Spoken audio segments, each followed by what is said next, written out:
В 1884 году Владимир Храповицкий становится наследником земель, которые расположены в селе Муромцево Владимирской губернии. Итак, друзья, это канал «Куда, блин, туда, блин». Добро пожаловать в усадьбу Храповицкого. Село Муромцево, Судогодский район, Владимирская область.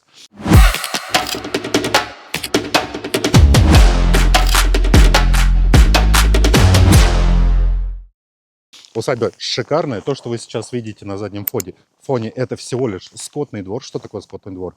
Это место, где содержались кареты, лошади, возможно, какая-то живность. Построен он был в эклектичном стиле, с применением небольших элементов готики и классических форм французских замков. А чуть позже мы посмотрим на главный усадебный дом. Усадьба достаточно большая, она занимала порядка 20 гектаров. И Владимир Храповицкий надеялся, что, создав усадьбу такого рода, он сделает ее не хуже, чем Версаль, быть даже и лучше. И это послужит точкой притяжения не только во Владимирской губернии, но и во всей России. Итак, пойдемте гулять.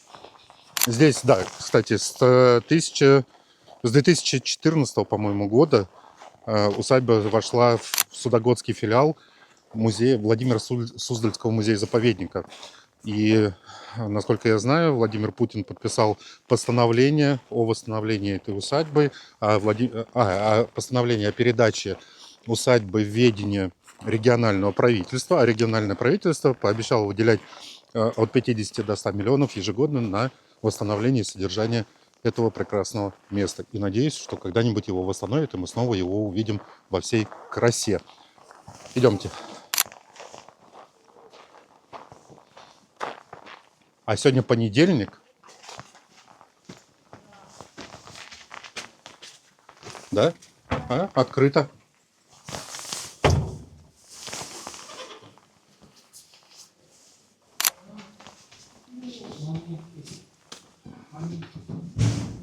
Здрасте.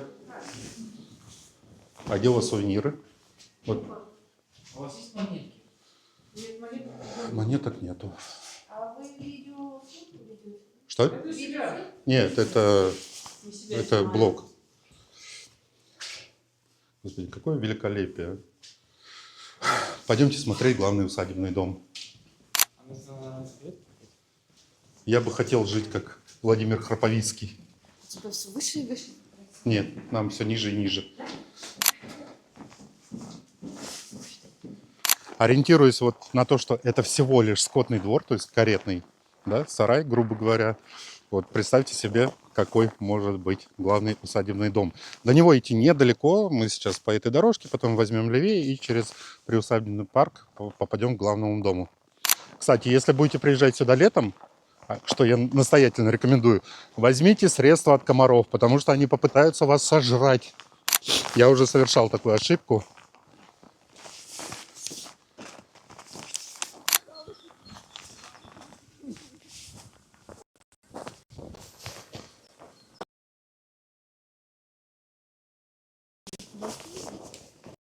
Это у нас общий план усадьбы. Здесь мы вот пришли вот отсюда, это скотный двор. Здесь у нас главный усадебный дом и был ландшафтный парк, который завершался барскими прудами. А на конце, то есть если смотреть на перспективу от главного дома до конца, то завершала это вот такая вот прогулочная аллея с колоннадой, которая создавала общую перспективу вида. Нужно сказать, что Владимир Храповицкий заботился не только о своем благополучии, не только строил свою усадьбу, но он еще спонсировал строительство сельского театра. Это было прям такое эклектичное здание, очень красивое. Оно, к сожалению, сгорело в 2006 году и полностью разрушено.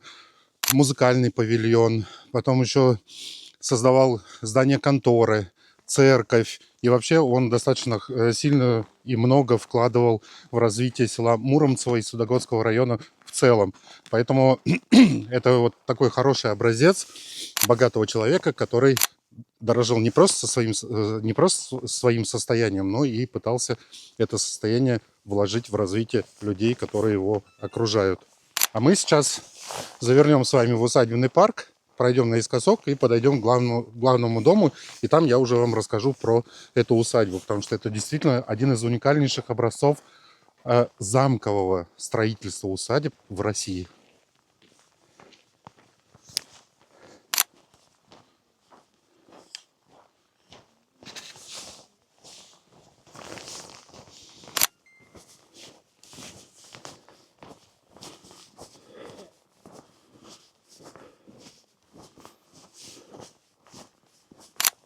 Вот так мы идем через приусадебный парк.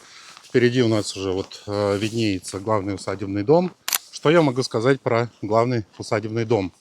Ну, в первую очередь, то, что он строился в классическом эклектичном стиле с применением неоготики и каких-то классических готических элементов.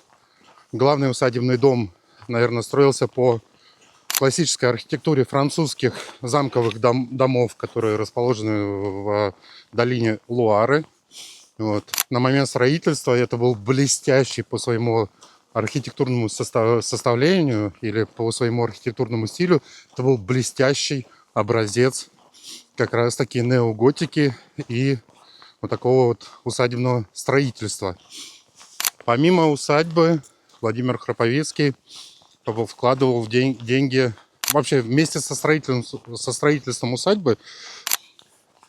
Вместе со строительством усадьбы Владимир Храповицкий вкладывал денежные средства и в ландшафтное благоустройство, потому что вместе с усадьбой был заложен приусадебный парк, это был заложен каскадная перспектива, которая состояла из 3 частей. Это была итальянская, французская и английская. Что же это такое? Итальянская часть – это большие такие длинные продолговатые пруды с променадами вдоль прудов. Французская – это фонтаны и променады вокруг фонтанов. И английская – это классические клумбы, которые завершали вот эту перспективу у барских прудов. Это классические клумбы с дорожками вокруг клумб. Ну, то есть место, где можно было гулять и наслаждаться всем великолепием архитектурного шедевра. И мы потихонечку, вот уже открывается блестящая перспектива этой усадьбы. Мы подходим. Господи, как же это красиво, друзья. Я не могу вам передать, но это нужно видеть собственными глазами, потому что это действительно очень красивая усадьба. Тем более она вот стоит в глубине леса. И если прийти сюда ночью, то, знаете, такой вот классический замок, а он еще в таком разрушенном состоянии, как будто там привидение или какая-нибудь нехорошая нечисть. Но в целом выглядит, конечно, фантастически круто.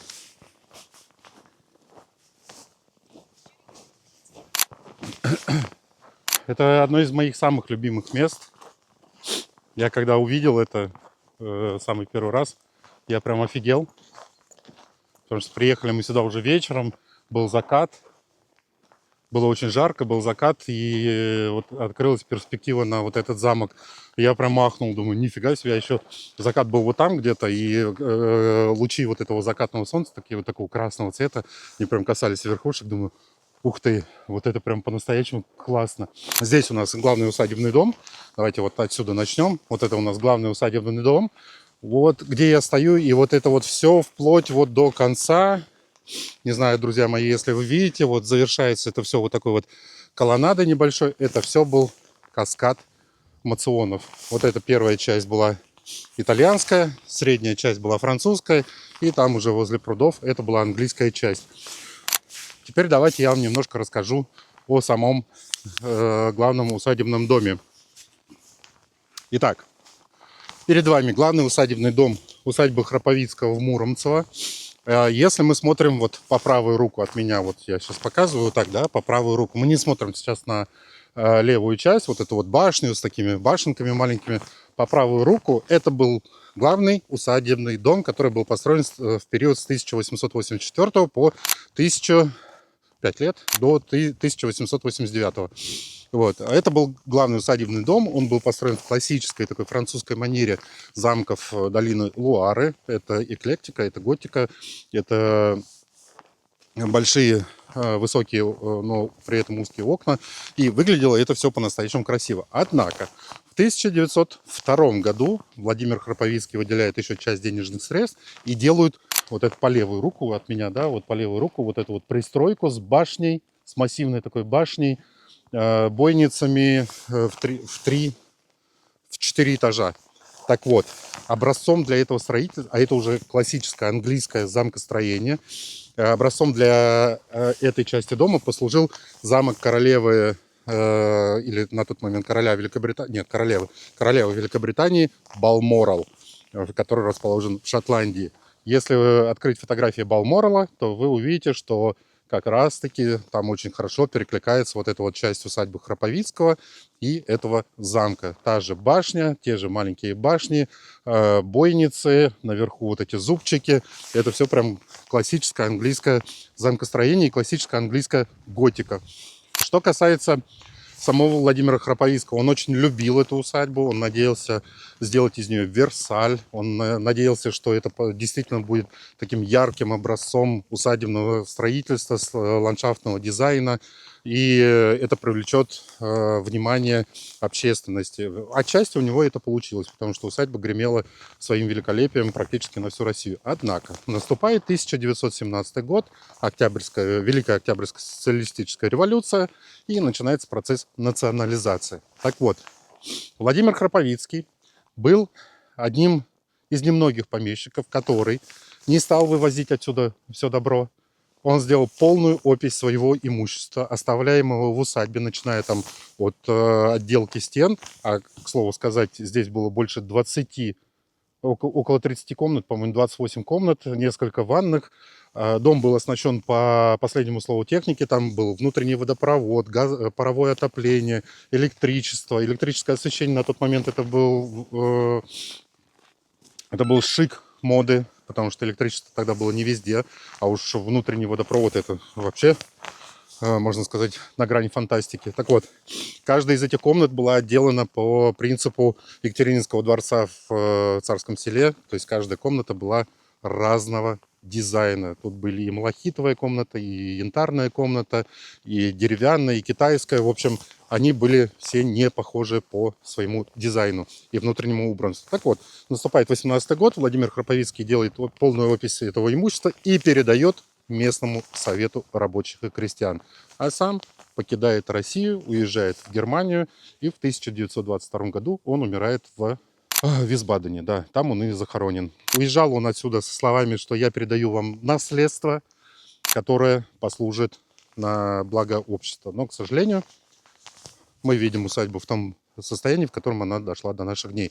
С 1922 года по 1976 год в помещении усадьбы располагался лесной колледж. В 1976 году, после строительства нового корпуса, лесной колледж отсюда уезжает. И вот спустя, получается, 50 лет усадьба доходит до нас вот в таком разрушенном состоянии. К сожалению, мы не сохранили это наследие, вот это великолепное наследие. Но надеюсь, что когда-нибудь мы его восстановим.